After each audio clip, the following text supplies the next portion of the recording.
Complete हुआ। अब हम देखते हैं क्वेश्चन नंबर 8 को। क्वेश्चन नंबर 8 है there are two resistor of 3 ohm and 5 ohm, these are connected by a battery, which resistor will be more heated.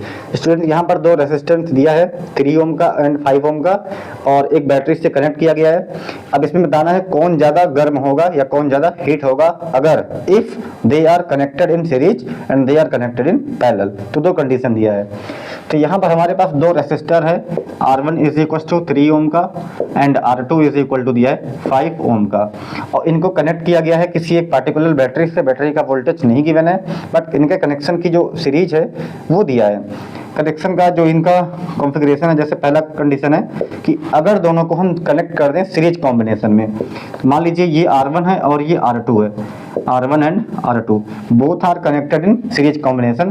तो इस कंडीशन में दोनों में करंट I की वैल्यू सेम होगी, बट दोनों का जो पोटेंशियल डिफरेंस होगा वो डिफरेंट होगा।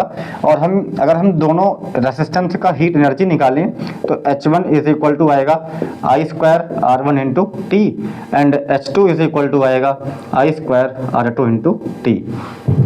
अब हम दोनों को डिवाइड कर देंगे अगर, तो दोनों का रेशियो आएगा H1 by H2 is equal to I square R1 T upon I square R2 into T. तो यहाँ पर student T cancel, I square cancel, result आएगा R1 रेशियो R2।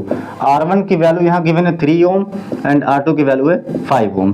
तो स्टूडेंट यहाँ पर दियर, अब इस इक्वेशन से हमारा मिला result H1 by H2 is equal to 3 by 5, therefore H2 greater than H1।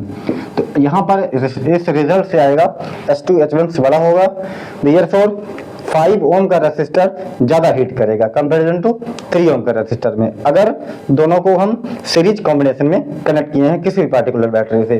तो इस तरह से इसका एक पार्ट हुआ, और इसका सेकंड पार्ट कह रहा है कि if they are connected in parallel combination. तो पैरेलल कॉम्बिनेशन में भी